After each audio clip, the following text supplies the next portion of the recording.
Lilac with the Hobart Chamber of Commerce coming to you one more time with another installment of Influencers in Action. Today we're joined by Marie Foster-Bruns, President and CEO of One Region. Marie, thank you so much for joining today. Thank you, Tom. This is just such a wonderful opportunity and I'm glad to be a part of it, so thank you. Marie, tell us a little bit about One Region, if you will. What is it and what do you do? So One Region is a 501c3 that works with Lake, Porter, and LaPorte counties here in Northwest Indiana. And it is made up of a board of about 10 executives from the region. And then part of One Region is the Northwest Indiana Regional Opportunities Council, also called NIROC, for those who want an easier way. Acronyms, we like those. Yeah, yes, we do actually. And so NIROC is made up of about 40 CEOs or chief executives from around the region who want to see the quality of life be enhanced for our region. And so we focus mainly on attracting and retaining talent, on growing population, and increasing household income. So we have a vision for making that happen, and it's up to the NIROC group to kind of set that vision and say, this is what we want to influence and advocate for and push for as a region. Mm-hmm. So we're kind of the voice for those executives, which is just an amazing opportunity. I'm honored to be a part of it, because it really is pushing the region forward as we work with our partners that you might know of as well in the region to make this place a better place to live. Awesome. So it's a collaborative effort then of CEOs of major companies or possibly some mid-sized companies, and you're the president and CEO. So you're kind of the key influencer among a group of pretty high-powered influencers. They're definitely high-powered, and on top of that, they are just they're good people who just have a commitment to our region. Mm-hmm. So it's a really amazing opportunity to be able to work alongside them. I'm just honored to be able to do it. Now you're relatively new to your role with One Region. Talk a little bit about the path that brought you here. Maybe take us back just a few years and give people a chance to get to know you a little bit. So I've done several things in my career, but most recently was, working in different organizations around the region, doing marketing and event planning, and other things. But most recently, I've been in leadership roles at Purdue Northwest for several years, and managing the development, community relations, alumni relations for the university. And then I also transitioned down to West Lafayette, where I was the Chief Experience Officer for the Alumni Association.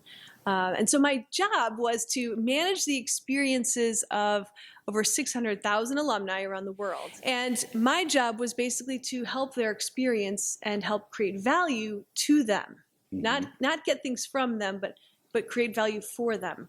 And so I really had to have a good understanding of who they were and how do we create that value. So we modernized the Alumni Association. We came up with technologies and used data to really drive that for those alumni. Wow. So experience in leadership roles in higher ed, and then now with One Region. How would you define yourself as a leader?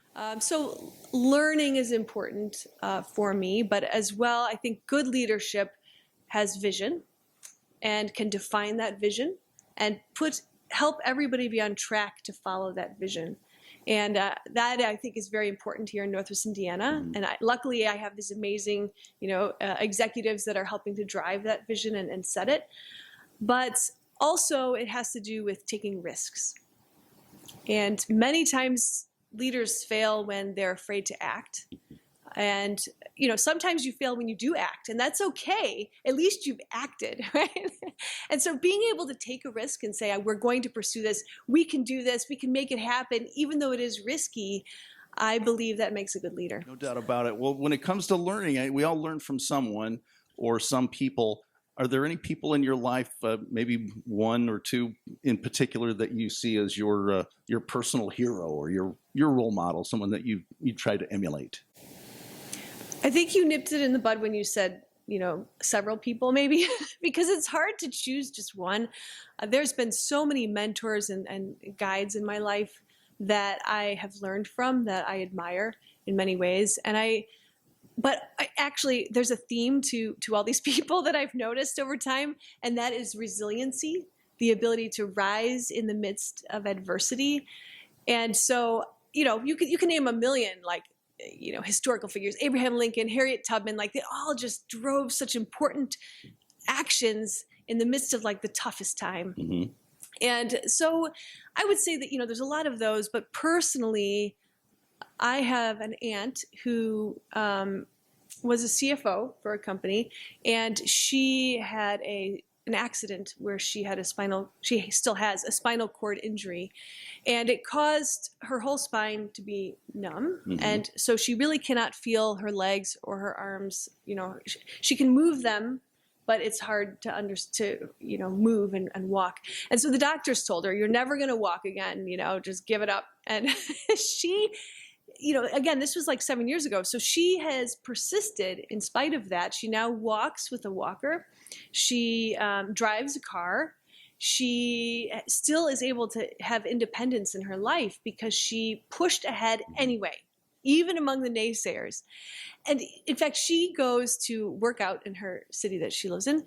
And I don't know why this is, but the workout room is on the second floor. And so she will actually climb the stairs with her walker in hand and the other hand on the banister and climb up there, not being able to feel herself walk. My. And then get on an elliptical and bike and a treadmill and do a whole workout at 5 a.m. every day because she has a goal and she's willing to push forward to make that happen. So she's, I guess, would be one hero that I have. That's quite a personal hero you have, and I'm sure she would be a hero to many others too, but yes. They know her story, which they do now. So thank you for sharing that. You're welcome. Now, back to you and your story. You're just getting started with One Region. You've got a lot to do, a lot to accomplish. Yes. Someday you're going to turn around and look back. What do you want to be remembered by? What do you want your legacy to be when people talk about Marie Foster-Bruns? Well, hopefully it's like, wow, she did this amazing thing with others, because it's never by myself that, you make something happen in the region, but she was able to help our region grow into this really thriving place, which is attracting all these younger generations, and people want to live here and grow. And that would be the ideal. But I think that personally, I want people to say that Marie helped me. Marie helped me shine. Marie helped me grow and be successful in some way. Because I think it is very an individual kind of relationship that I look at with everybody I talk to is, how can I make this person the way they want to be? How can I help them on their successful career path or with their goals? And so I hope that I help make people shine, I guess I would say. Well, my opinion, for what it's worth, I think you're on the right track. Thank you, Tom. Marie, if someone wants to know a little bit more about One Region, how would they go about doing that? If anyone wants to, you can go ahead and email me. It's marie@oneregionnwi.org. You can also look on our website, which is oneregionnwi.org. So, I'm accessible to whoever has ideas for quality of life, whoever wants to see us thrive and wants to be a part of it. What we're doing here as a region is a very transformational time. And if anybody wants to get involved in it, I would love to hear your thoughts and learn from you. So I hope that if anyone hears this and wants to reach out, feel free. I'm sure they will. She's Marie Foster-Bruns, President and CEO of One Region. Marie, thank you so much for joining today. It's been a pleasure. Yes, thank you. Thank you for having me. And thank you for all the great work that the Hobart Chamber is doing. You guys have so much energy, and it's really refreshing for me to see. So thank you. Thank you very much.